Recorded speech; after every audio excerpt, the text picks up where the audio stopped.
sedikit aja, Pak Anas. Bisa dengar saya, Pak Anas? Oh iya, Bang. Oke, saya tanya aja satu dulu ya. Jawab Pak Anas.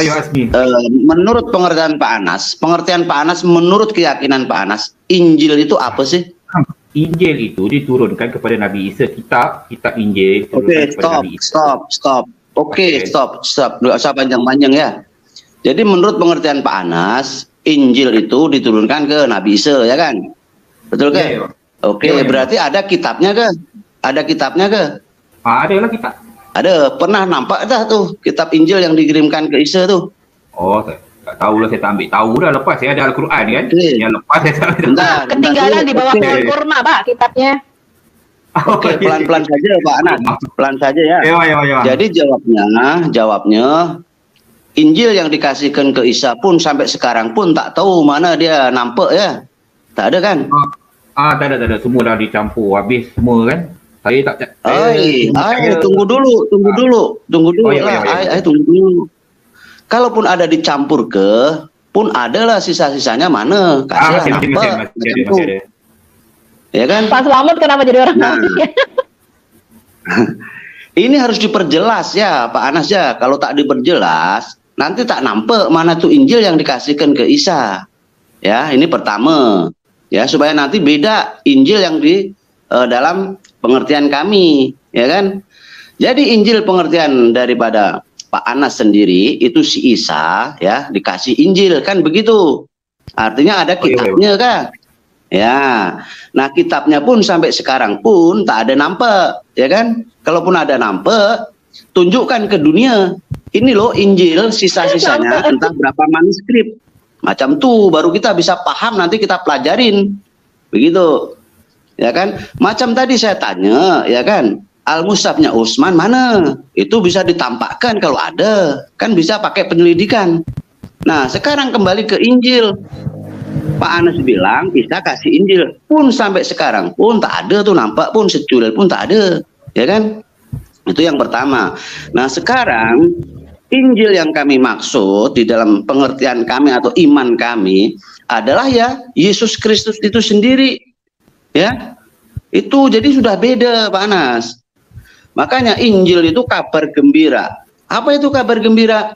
Kabar keselamatan di dalam Yesus Kristus. Kabar buruknya apa? Pengikut Dajjal yang anti Kristus.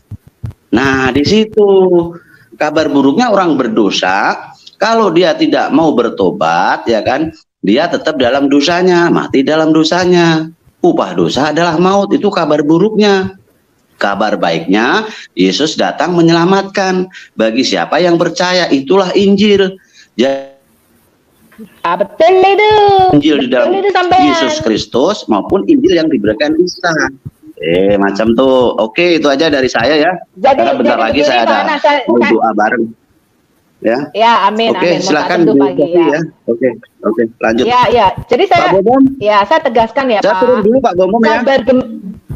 Oke, Tuhan memberkati semuanya. Yuk, shalom. Silakan. Yes. Ya, jadi gini Pak Anas. Bagi orang Kristen, Injil itu bukan sebuah kitab, Pak. Injil itu dikatakan di Roma 1 diberitakan dari sejak zaman nabi-nabi di kitab Taurat. Injil yang pertama itu ada di kitab Taurat, Kejadian 3 ayat 15. Taurat kitab.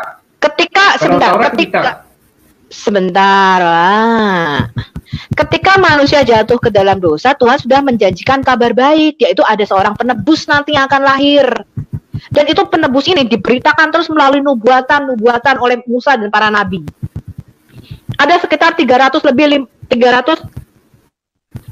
nubuatan janji mengenai kedatangan Mesias atau sang penebus itu. Jadi di dalam Alkitab kita yang namanya kasih karunia, kebenaran, dan keselamatan itu bukan kitab, Pak, tapi seorang pribadi namanya Yesus Kristus. Ya, makanya di Yohanes 1 ayat 17 mengatakan hukum Taurat diberikan oleh Musa, tapi kasih karunia dan kebenaran datang di dalam nama Yesus Kristus. Jadi bagi kita firman itu bukan buku, Pak, itu buku namanya tulisan atau grafe. Firman itu ada Yohanes 1 ayat 1 sampai 4. Sebentar. Firman itu ada 1 ayat 1 sampai 4. yaitu Sang Firman hidup yang berjalan dan berbicara, yang kami raba dengan tangan kami lihat dengan mata kami dengar dengan telinga kami, tentang Sang Firman hidup, kata Rasul Yohanes, itulah yang kami tuliskan kepadamu. Itulah Injil, Pak. Itulah kabar baiknya. Kabar buruknya apa? Kenapa Tuhan memberikan kita kabar baik? Karena ada kabar buruk. Kabar buruknya tadi loh, Pak, di Taman di Eden. Bersama dengan jatuhnya Adam, kita semua ini sudah kena Maryam 71. Tidaklah seorang pun di antara kamu ditetapkan kecuali mendatangi neraka, dan itu adalah suatu kepastian dari Tuhanmu. Karena kita sudah menerima kabar buruk, Pak. Makanya Tuhan memberikan kita kabar baik. Macam penulisan apa, kalau ibu cakap Injil kan, penulisan Injil tu berapa ratus tahun? Penulisan dia baru selesai. Nah, begini. Alkitab Kristen itu terdiri dari 1.500 tahun. 1.500 tahun.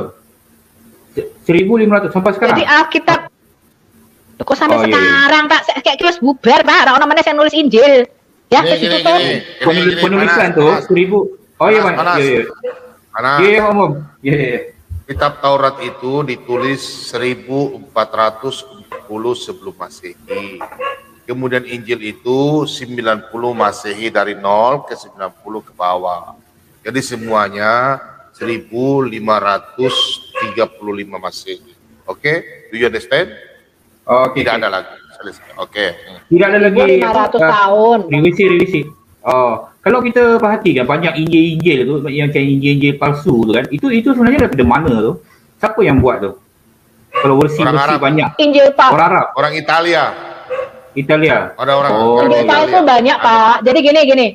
Macam mana kita nak beza? Kanon ditutup. Oh iya. Ya, yang membedakan bagaimana gereja tahu ada Injil asli dan Injil palsu. Gereja itu sudah menyortirnya, Pak. Yang pertama ada kriteria, ada kanon, ada standarnya. Yang pertama, kitab itu harus ditulis oleh para rasul sebagai saksi mata. Ya, makanya Matius, Markus, Lukas, Yohanes itu semua saksi mata atau murid langsung dari para rasul. Contohnya tabib Lukas. Ya, Yohanes Markus, penulis Injil Markus itu adalah muridnya Petrus. Ya, dan muridnya Rasul Paulus. Sanad ya. Jangan sanad lah. Iya, ya sanad. Ya, oke, sanad. Ya.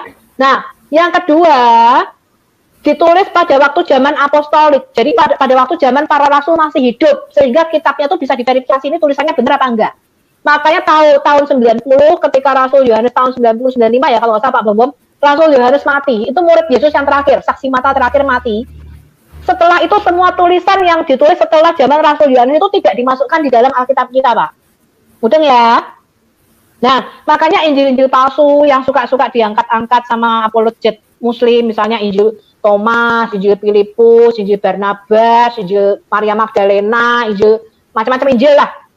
Itu Injil palsu, Pak. Soalnya ditulis pada waktu saksi mata ratusan tahun sudah mati, ditulisnya tahun 300, tahun 200 ke atas lah. Apalagi sebentar. Apalagi Quran Bapak 600 tahun setelah saksi mata mati. Jangan Quran. Cuma Pak. Sekarang Pak, sebentar. Saksi mata menyatakan sebentar.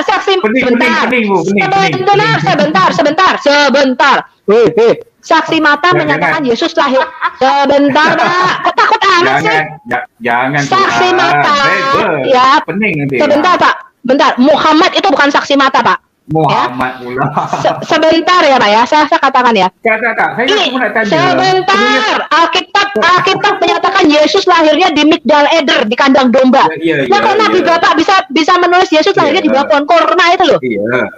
Kalau penulis Alkitab sekarang kan, maknanya di zaman Yesus masih ada, masa pengajaran Yesus 3 tahun setengah tu, penulis Alkitab di Indonesia sekarang, maknanya memang ada saksi mata semasa tu. Ataupun macam mana? Ataupun penulis Alkitab di Indonesia, Pak? Di Indonesia tu menerjemahkan, Pak. Aduh. Okey, Alkitab, Bible tu kan, Biblos apa gospel apa semua kan, yang penulis tu ada masa Yesus masih hidup, masa pengajaran 3 tahun setengah tu, ataupun iya, Pak, itu saksi mata. Matius itu murid Yesus, Pak. Yohanes Markus itu muridnya Rasul Petrus. Lukas mana saya dapat sumber yang salah lah ni, yang sebelum ni mungkin. Cuma itu yang nak tahu, masa yang penulis tu kan, Sebentar. Bos Sofi. Benar. Oh. Benar, Pak Bom. Panas. Dia kok bisa? Panas. Pak. Nah, panas. Panas. Ya, Pak Bom. Look at me. Okay? Oh, yes sir. Oke, mau lihat Yohanes. Yohanes itu siapa? Okay. Yohanes Tak siapa? tahu. Pak Bom. Tak Kok kenal. dia Oh, bisa? Yesus. Nih, Yohanes Bentar. tulis ini. Nih. Yohanes tulis ini. Apa yang telah ada sejak semula. Ini kesaksian rasul-rasul ini loh, murid-murid Yesus ini loh. Oh, iya. Apa yang telah ada sejak semula, yang telah kami dengar. Ayo. Yang telah kami lihat. Dengan mata kami, yang telah kami saksikan, dan yang telah kami raba dengan tangan kami. Tentang firman yang hidup, itulah yang kami tuliskan kepada kamu. Makanya dituliskan. Oh, sudah. Cuma satu soalan saya. Kan ada satu tulisan kitab pun mengatakan sejak umur kecil Yesus dicatat. Maksudnya masa Yesus lahir tu kan, siapa penulis tu yang dia dah tahu masa Yesus lahir tu dia ada di situ. Adakah dia saksi mata semasa Yesus lahir tu? Macam mana? Gembala. Tak tahulah. Gembala. Mungkin. Ya ke? Gembala. Adakah masa Yesus lahir tu dia ada di situ? Pak, Saya sebenarnya Yesus lahir itu sebelum lahir juga sudah ditulis, Pak. Mau lihat ayatnya? Itu maksudnya dia tak Yesus mau lihat, sudah ada. Yesus belum lahir saja sudah ditentukan kok, sudah tahu dia lahir di mana, di Bethlehem. Mau lihat kan?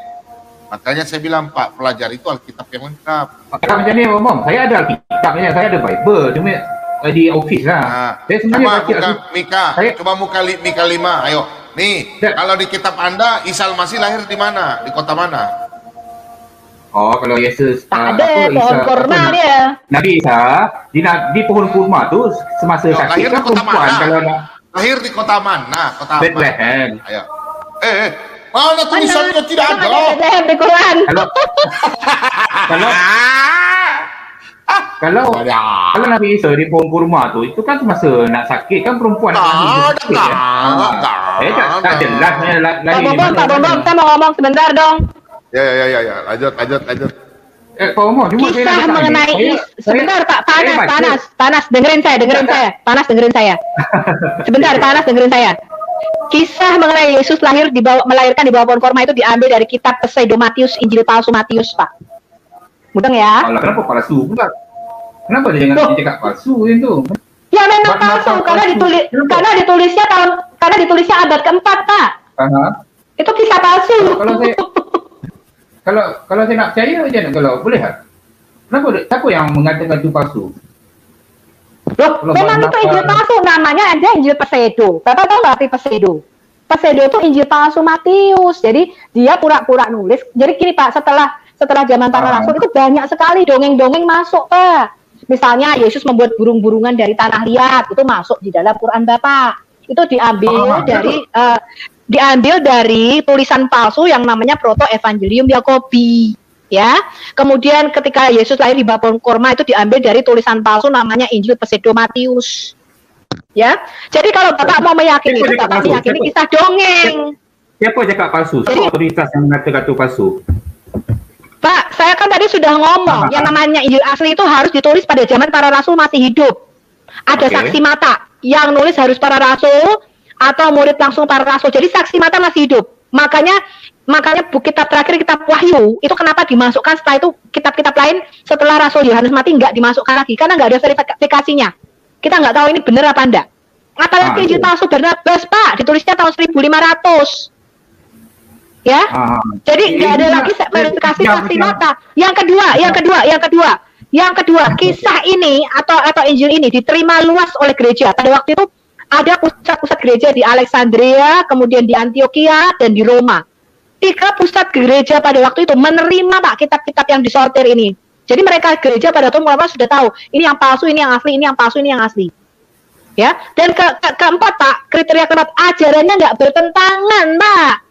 Contoh, keempat kitab Injil menyatakan Yesus adalah anak Allah. Tiba-tiba di dalam Quran Bapak menyatakan Allah nggak beranak. Lah itu bertentangan. Karena pewahyuan itu nggak boleh bertentangan. Betul, Kemudian betul. di dalam Alkitab, sebentar, di dalam Alkitab menyatakan Yesus mati disalib, Pak. 4 Injil menyatakan, saksi mata menyatakan Yesus mati disalib. Tiba-tiba turun wahyu, Pak, 600 tahun kemudian Yesus diserupakan. Nah itu pewahyuan yang bertentangan, Pak. Ya, itu bukan dari Allah yang sejati. Allah kalau ngomong itu nggak mencela-mencela. Ya, jadi pewahyuan nabi-nabi itu nggak boleh bertentangan dengan nabi sebelumnya. Nggak boleh, Pak. Karena pewahyuannya dari satu oknum, yaitu dari Allah yang sejati, dari Roh Kudus. Kalau ibu kalau cakap palsu, apa Injil palsu, kita sebelumnya palsu, ada ayat Al-Quran. Ibu percaya yang itu? Ada banyak. Ada. Bapak mau saya tunjukkan sumber-sumber kisah cerita di dalam Quran. Memang. Kan Al-Quran mengatakan Injil sebelumnya dicampur aduk tangan manusia. Ibu pernah kaji yang itu? Ada kontradiksi begini, dalam Pak. ataupun ada begini, pada abad ke-7 ketika Nabi Bapak kira-kira tahun 610 memproklamasikan diri mendapatkan pewahyuan. Pada waktu itu Injil belum diterjemahkan, Injil dan Kitab Tanakh itu belum diterjemahkan ke dalam bahasa Arab. Diterjemahkan ke dalam bahasa Arab itu kira-kira abad ke-8. Ya, Alkitab tertua dalam bahasa Arab yang kita temukan sekarang ada di Saint Catherine. Ya, kita temukan di sana. Itu baru, itu tertua yang diterjemahkan dalam bahasa Arab. Nabi Bapak itu mendapatkan cerita-cerita dongeng campuran. Contohnya cerita mengenai Salomo bicara sama semut. Ya, itu dongeng Yahudi, Pak. Namanya The Legend of the Jews. Ya. Kemudian Nabi Bapak mendapatkan cerita mengenai Yesus lahir di bawah pohon kurma. Ya, membuat burung-burungan dari tanah liat ketika dia masih bayi. Itu cerita dongeng. Kalau cakapnya nih Bu, kalau semua kitab tu daripada Tuhan, betul? Daripada Tuhan kita masih satu kan? Tidak dong, Pak. Enak aja semua kitab daripada Tuhan. Ngawur. Maka sebentar, Pak, sebentar. Ada Tuhan lain. Oh, mana Tuhan ada banyak? Ataupun macam mana? Kan semua kitab dari Tuhan yang satu. Betul. Kitab Pak, apa ciri? Sebentar. Kok semua kitab dari Tuhan sih? Bapak ini ngelindur ya? Okey, kitab Semua Injil, kitab dari Tuhan dari mana? Kitab Injil, Taurat, Musa, Zabur, Al-Quran semua daripada Tuhan yang satu, betul? Ataupun ada Tuhan lain? Kitab itu apa sih? Bapak ini kayaknya keliru deh ya. Kitab itu apa kitab? Arti kata kitab itu apa, Pak? Kitab itu apa? Buku suci yang mengandungi buku suci yang mengandungi ajaran-ajaran dan syariat, itu masuk memang Injil, Taurat. Pak, Bapak tahu ada berapa kitab manuskrip perjanjian lama, Pak? Bapak tahu nggak ada berapa kitab yang ditulis oleh orang-orang zaman kuno sebelum ditemukannya mesin cetak Gutenberg? Bapak tahu ada berapa tulisan, Pak? Tulisan Plato, tulisan Plinius Muda, tulisan Thukydides, tulisan Iliad. Itu semuanya apakah dimasukkan di dalam Alkitab? Hah? Iya, maksud saya semua itu pasti daripada Tuhan satu. Mana ada Tuhan lain, betul? Cipta bumi ni satu kan? Tulisan Plinius dari Tuhan, tulisan Sokrates dari Tuhan. Bapak ini mabuk ya?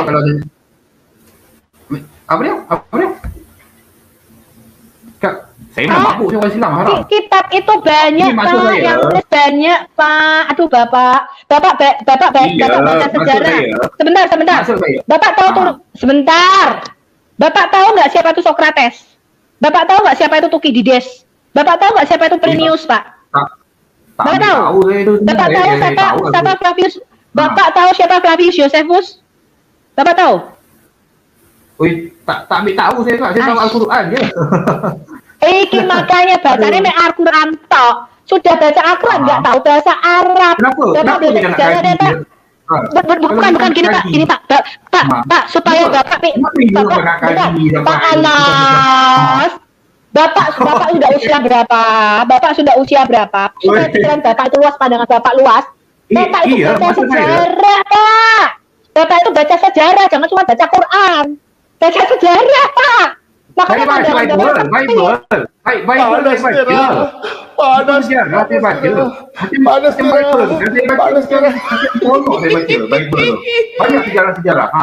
Kalau macam Bible di office saya ada baca Bible.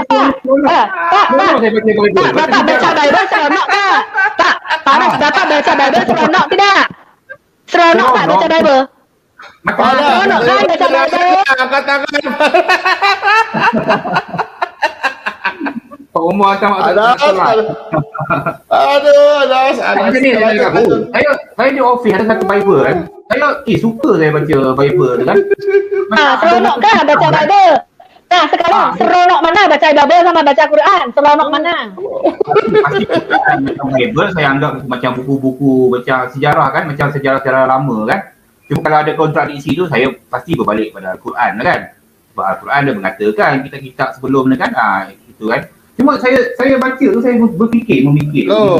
Penciptaan kapal Anas belum jawab, Anas. Kau dah jawab penciptaan dunia, kau dah cerita kapal lo. Itu ayat tu mudah lah bom. Aduh, kan ada koma. Mana kapal? Masa ada penciptaan dunia ada kapal lewat? Kapal apa? Itulah kita Kapal apa yang lewat? Kalau kita baca macam ayat kejadian 1:1 pun bumi kosong, ada samudera raya. Tapi Pak Mahmud boleh jelaskan kan, tak ada masalah tu. Cuma kalau ayat kita perhati. Kalau kita perhati kapal. Pak, pada waktu itu bumi kosong, samudera raya melingkupi seluruh bumi. Kemudian ada kapal lewat, Pak. Ada kapal lewat membawa muatan yang berharga bagi manusia, yaitu sembako. Mana pula bumi kosong, samudera raya ada kapal, ayat tu kan tak ada. Kapal tu dah ayat Al-Quran. Jadi tidak lah, ini kan kita sinkronkan tuh biar seronok dikit lah, Pak, ya kan? Kalau samudera raya kosongnya apa samudera raya? Apa hubungannya kitab suci kok ada kapal di dalam? Apa hubungannya? Kalau samudera kosong itu nggak seronok lah. Pak, Bapak kalau baca begini, Pak. Pada mulanya Allah menciptakan langit dan bumi. Bumi belum berbentuk dan kosong. Samudera raya melingkupi seluruh samudera raya melingkupi. Kemudian ada kapal lewat, Pak, membawa sembako yang berguna bagi bumi kosong. Ada samudera raya. Ada samudera raya. Terus ada kapal lewat, Pak. Ada kapal lewat membawa muatan yang berharga bagi manusia. Ayat mula-mula apa dah? Yang mula kita kaji dulu. Bumi kosong, ada samudera raya. Macam mana tu kalau boleh terang? Terus ada kapal lewat. Jangan lupa ada kapal lewat.